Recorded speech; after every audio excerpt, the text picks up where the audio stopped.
Okay, तो last video के अंदर हमने ये फंक्शन बनाया था, यानी कि एक प्रोजेक्ट बनाया था जिसके अंदर हमने एरेज़ को, फंक्शंस को, इफ एल्स कंडीशंस को, लूप को इस्तेमाल किया था। और हम इस वीडियो के एंड पर हमने एक एरर को जनरेट किया था, यानी कि एक प्रॉब्लम जनरेट की थी जिसकी वजह से हमारा पूरा प्रोग्राम जो था वो इनफाइनाइट लूप की तरफ जा रहा था। लेकिन हमने जो एरर हैंडलिंग है वो इसके अंदर की थी। जैसा कि हम यहाँ पर कंडीशंस को चेक कर रहे थे कि सारी कंडीशन सेटिस्फाई हो तब ही ये कंडीशन चले। लेकिन उसके बावजूद भी कुछ एरर्स ऐसे थे जो कि फिर भी हमारे जो सिस्टम है उसके अंदर एग्जीक्यूट हो रहे थे और वो दोबारा फिर भी हमारे प्रोग्राम को इनफाइनाइट लूप की तरफ लेकर जा रहे थे। तो इस वीडियो के अंदर हम उन सभी एरर्स को हैंडल कर रहे होंगे और देखेंगे कि हम उन एरर्स को किस तरह हैंडल कर सकते हैं।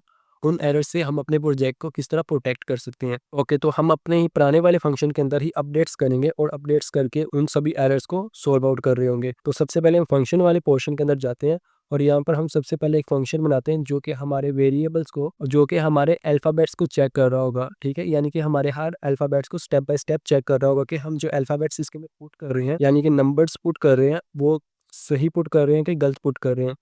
लेकिन इस केस के अंदर हम अल्फ़ाबेट्स जो है वो पुट नहीं कर रहे, यानी कि ए से ज़ी तक जो नंबर्स अल्फ़ाबेट्स हैं हम उनको पुट नहीं कर रहे।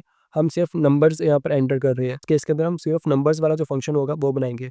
तो हम वो फंक्शन बनाते हैं bool is alpha, sorry is alpha नहीं, इज़ डिजिट, क्योंकि हम डिजिट्स को हैंडल कर रहे हैं। ओके, इस डिजिट्स के अंदर हम 2 चीज़ें लेंगे। एक तो हम पैरामीटर्स के अंदर एक ही चीज़ लेंगे और एक चीज़ लेने के बाद हम इस फंक्शन के अंदर एक और चीज़ ले रहे होंगे। तो सबसे पहले हम इसको कॉन्स्ट कर देते हैं ताकि ये वैल्यू जो जो भी हम वैल्यू ले रहे हैं वो बाद में चेंज ना हो।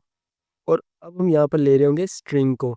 अब यहाँ पर हम नंबर्स को हैंडल कर रहे हैं और नंबर्स को हैंडल करने के लिए हम स्ट्रिंग्स को लेंगे, क्योंकि स्ट्रिंग जो हमारे पास जो डाटा टाइप होती है उसके अंदर हमारे पास कीबोर्ड के जितने भी वैल्यूज़ होते हैं, जितने भी बटन्स होते हैं, सभी कुछ उस स्ट्रिंग्स के अंदर आते हैं।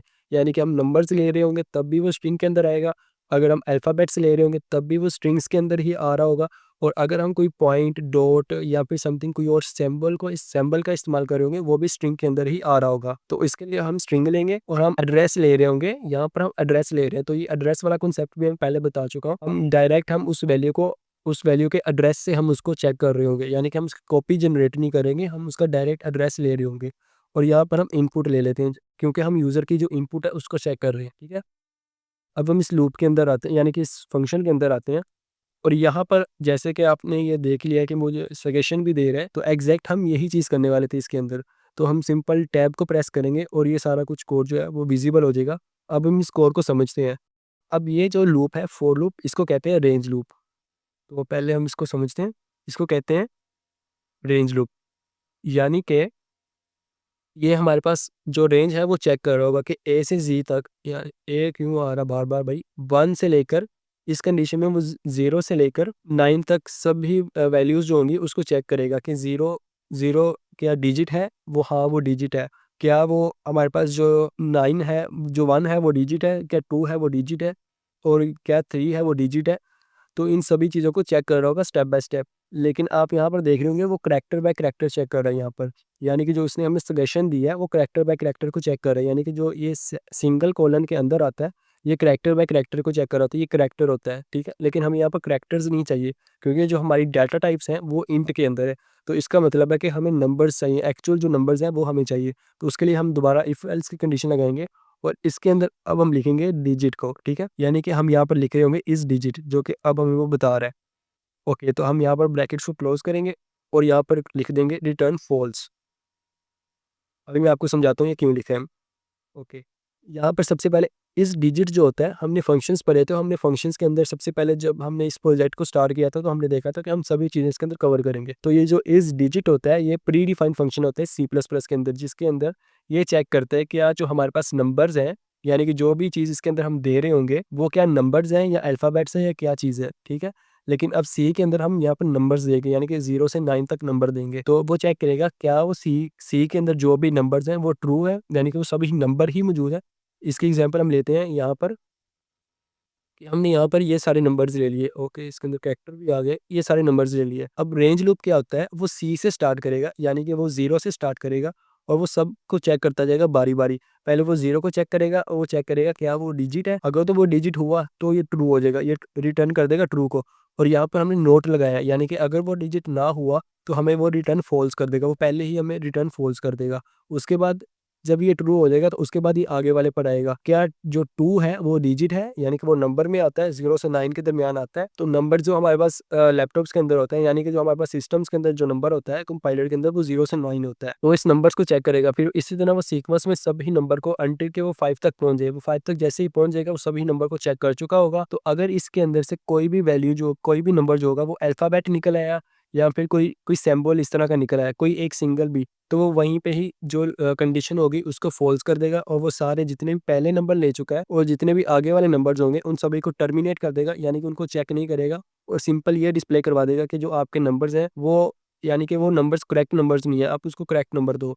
और हम यहाँ पे लिख भी देते हैं, उससे पहले हम यहाँ पे लिख देते हैं कि invalid input please enter only digits. ठीक है, हम यहाँ पे लिख दिए है कि इनवैलिड जो आपने इनपुट दिया है वो इनवैलिड है और यहाँ पर सिंपल डिजिट्स दो, और डिजिट्स के अंदर हम लिख देते हैं 0 to 9, कि हमें 0 to 9 के दरमियान दरमियान जितने भी नंबर्स हैं वो हमें डिस्प्ले करवाओ। ओके, अब ये चीज़ हम कहाँ पर इस्तेमाल करेंगे, जहाँ जहाँ से हम यूज़र से वैल्यू ले रहे होंगे हम वहाँ वहाँ पे इस फंक्शन को कॉल कर देंगे। ओके, तो हम सबसे पहले हम किस जगह पर यूज़र से वैल्यू ले रहे हैं, यहाँ पर तो हम डिस्प्ले करवा रहे हैं सिंपल, यहाँ पर भी हम डिस्प्ले करवा रहे हैं और यहाँ पर भी हम डिस्प्ले करवा रहे हैं। अब जो एक्चुअल वैल्यू हम ले रहे हैं वो नीचे ले रहे हैं इस फंक्शंस के अंदर, यहाँ पर हम इफ एल्स की कंडीशंस ले रहे हैं। तो हम यहाँ पर इस जहाँ जहाँ पर हम वैल्यूज़ ले रहे हैं, जैसे कि यहाँ पर वैल्यूज़ ले रहे हैं इसको हैंडल करेंगे और फिर यहाँ पर जो वैल्यू ले रहे हैं इसको भी हैंडल करेंगे। ठीक है, लेकिन हमने जो एरर देखा था लास्ट टाइम, हमने दो तरह के एरर्स देखे थे। एक हम जब कंट्रोल जी को प्रेस करते थे, CTRL+Z इसको प्रेस करते तब भी हमारा जो लूप है वो इनफाइनाइट चला जाता था। इन कीज़ को जब हम प्रेस करते थे तब भी हमारा जो लूप था, यानी कि जो हमारा प्रोग्राम था वो इनफाइनाइट लूप की तरफ चला जाता था। तो हमने इस चीज़ को भी हैंडल करना है। तो इस चीज़ को हैंडल करने के लिए हम एक और सेपरेट हम एक फंक्शन बनाएँगे जो कि इस चीज़ को हैंडल कर रहा होगा। यानी कि जो ऊपर वाला हमने जो फंक्शन बनाया है वो हैंडल कर रहा था हमारे पास जो डिजिट्स हैं, जो कि यूज़र डिजिट्स देगा, यानी कि 0 से 9 के दरमियान अगर कोई और डिजिट दे देगा तो वो इस चीज़ को हैंडल करेगा। और अब जो हम फंक्शन बनाएंगे वो देगा कंट्रोल जी को, कि अगर हम कंट्रोल जी या फिर इसकी जैसी कोई और की को प्रेस कर देंगे तो हमारा जो लूप है, यानी कि जो हमारा प्रोग्राम है, वो ऑटोमेटिकली इसको डिटेक्ट करे और बता दे कि भाई आपने जो वैल्यू पुट की है वो गलत पुट की है। इसके लिए हम इंट का जो फंक्शन होगा वो बनाएंगे और उसके लिए हम लिखेंगे गेट वैलिड चॉइस। ठीक है, चॉइस ही लिख देते हैं यहाँ पर जो कि उसने बताई है हमें। ओके, तो यहाँ पर हम इसके अंदर हम एक चीज़ ले रहे होंगे, वो लेंगे स्ट्रिंग मैसेज, जो कि हमने यूज़र को डिस्प्ले करवाना है। ओके, कि अगर तो यूज़र कोई गलत वैल्यू पुट कर दे तो उसको हम डिस्प्ले भी तो करवाना है कुछ। ओके, तो यहाँ पर अब हम अंदर जाएँगे और यहाँ पर हम लिखेंगे, सबसे पहले तो इंट चॉइस दे रहा है कि हमारे पास कोई चॉइस होनी चाहिए। ओके, तो उसको हैंडल करने के लिए हम यहाँ पर सिंपल स्ट्रिंग लिखेंगे और यहाँ पर इनपुट लिख लेंगे। ठीक है, क्योंकि मैंने आपको पहले ही बताया कि जितना भी हम इनपुट नहीं, सॉरी, यहाँ पर हम इनपुट ही ले लेते हैं। चलिए ठीक है, इनपुट ही ले लेते हैं। स्ट्रिंग इसलिए ले रहे हैं क्योंकि मैंने आपको पहले भी बताया कि जितने भी हमारे पास कीबोर्ड्स के अंदर कि हमारे जो कीबोर्ड होता है, कीपैड होता है, उसके अंदर जितनी भी हमारे पास कीज़ होते हैं वो सभी स्ट्रिंग के अंदर आ रहे होते हैं। ठीक है, अब हम यहाँ पे लगाएँगे लूप, कि हमारे पास बारी-बारी हमें सब कुछ चेक करना है तो उसके लिए हम लूप लगाएँगे। अब यहाँ पे हम लगाएँगे व्हाइल लूप। पहले हमने डू व्हाइल लूप लगाया था क्योंकि तब हमें कंडीशन को चेक बाद में करना था, लेकिन इस केस के अंदर हमें सबसे पहले कंडीशन को चेक करना है और फिर उसको एग्ज़ीक्यूट करना है। यानी कि पहले हम कंडीशन को चेक कर रहे होंगे कि कंडीशन सैटिस्फाई है कि नहीं है और फिर उसके बाद हम एग्जीक्यूट वाले प्रोसेस पे जाएँगे। तो इसलिए हम यहाँ पर व्हाइल लूप लगाएँगे और व्हाइल लूप के अंदर हम हमेशा ट्रू दे देंगे, क्योंकि एक दफ़ा जो कंडीशन है वो हमारे पास सैटिस्फाई होके अंदर लूप के अंदर जो हमारे पास कंडीशन है वो चलनी चाहिए। ठीक है? उसके बाद हम यहाँ पर सी आउट मैसेज दे देंगे कि जो हमें जो यूज़र को वैल्यू को डिस्प्ले करवाना है, हम सी आउट मैसेज करेंगे जिस तरह के वो उसने हमें बता भी दिया है। यहाँ पर हम यूज़र को जो है वो मैसेज को जो हम मैसेज डिस्प्ले करवाना है यूज़र को, वो हम डिस्प्ले करवा रहे होंगे और सी इन के ज़रिए हम इनपुट ले रहे होंगे यूज़र से। ठीक है? यानी कि सी आउट के ज़रिए हम डिस्प्ले करवा रहे होंगे यूज़र को मैसेज जो हमें डिस्प्ले करवाना है और सी इन के ज़रिए हम यूज़र से वो वैल्यू को ले रहे होंगे। अब जैसे ही हम वो वैल्यू को लेंगे तो उस वैल्यू को लेने के बाद हम यहाँ पर उस वैल्यू की कंप्लीट टेस्टिंग करेंगे इस फंक्शन के अंदर, कि वो वैल्यू आइदर के हमारे पास आगे सेंड करने के काबिल है कि नहीं है, यानी कि वो हमारी सारी कंडीशन जो हमने कंडीशंस लगाई हैं उसके ऊपर सेटिस्फाई है कि नहीं है। अगर तो वो उस कंडीशंस के ऊपर प्रॉपर्ली सेटिस्फाई हो जाती है तब हम उसको आगे सेंड करेंगे मेन जहाँ पर उस वैल्यू ने स्टोर होना है। अगर तो वो उस कंडीशन में से किसी भी कंडीशन के ऊपर सेटिस्फाई नहीं हो रही तो हम उसको वहीं पे ही रोक लेंगे। तो यहाँ पर हम सबसे पहले इफ एल्स की कंडीशन लगाएंगे और यहाँ पर इफ एल्स की कंडीशन के अंदर हम लिखेंगे सी इन डॉट EOF। अब ये EOF क्या होता है?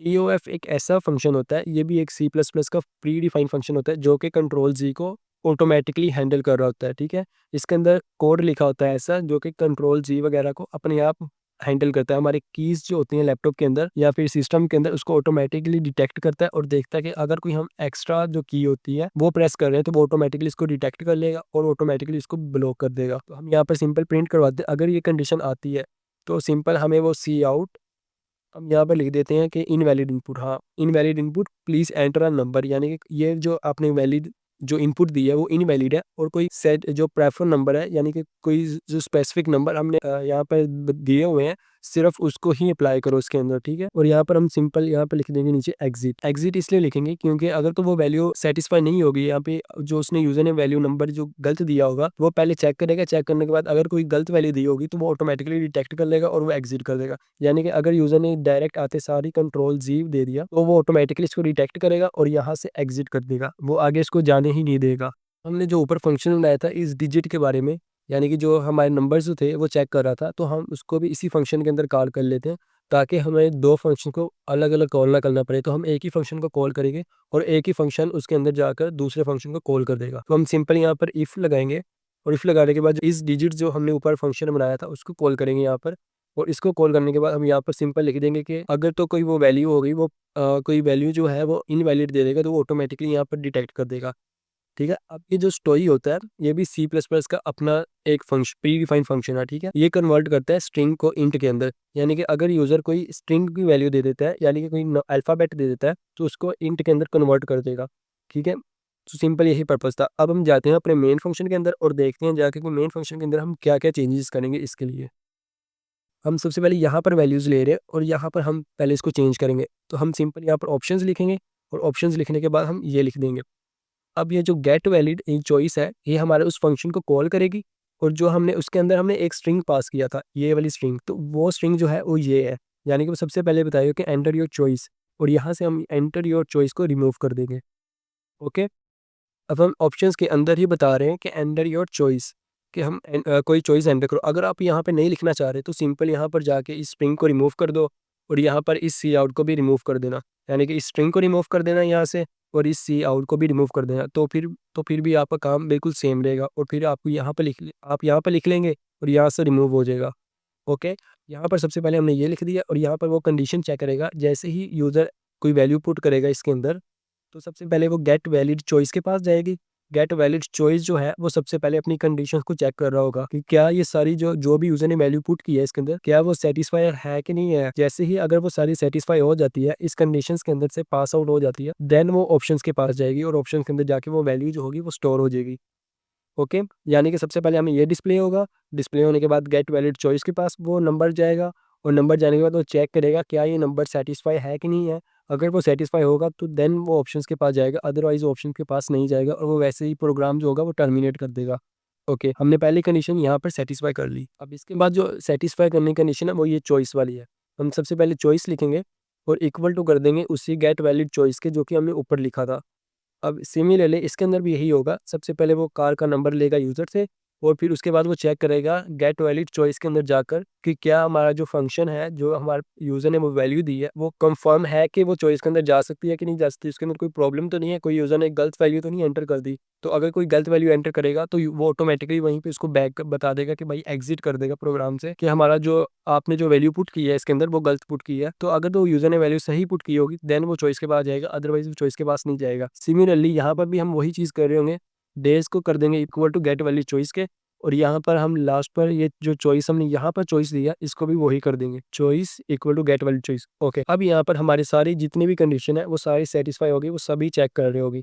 ओके, अब हम यहाँ पर रन करते हैं और देखते हैं कि क्या आंसर आता है। और सबसे पहले अगर हम यहाँ पर कंट्रोल जी करते हैं जो कि हमने लास्ट फंक्शन के अंदर किया था तो क्या आंसर आता है।